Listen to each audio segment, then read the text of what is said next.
Let's touch point on fundraising journey. Tell me at what stage you are in now, how much have you raised, or what stage you are in.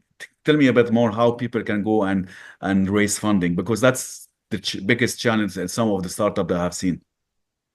Okay, great. Very great questions. I'm not the one should be taken an advice for, especially in fundraising, because we have not closed many rounds.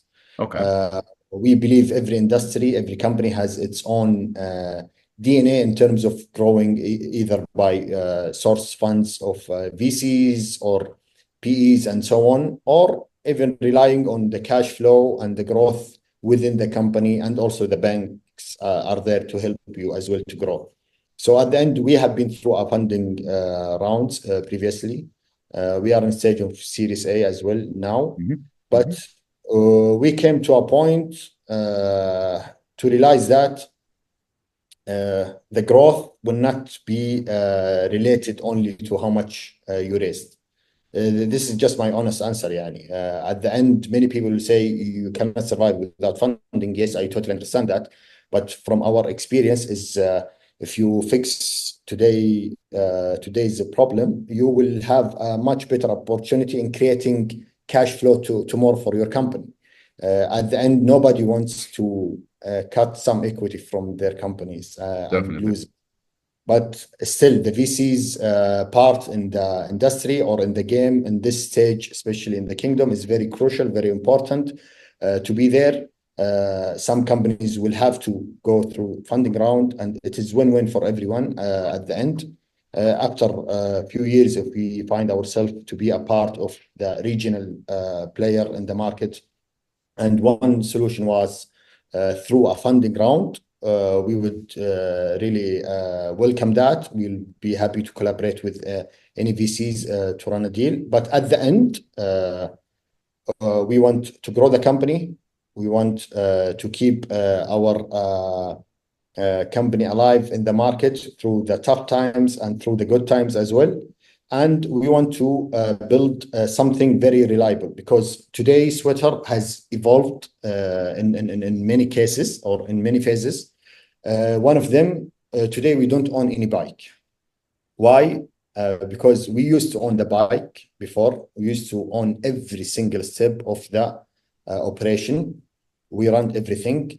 We learned, we mastered that, and we found ourselves to be selecting one of two ways.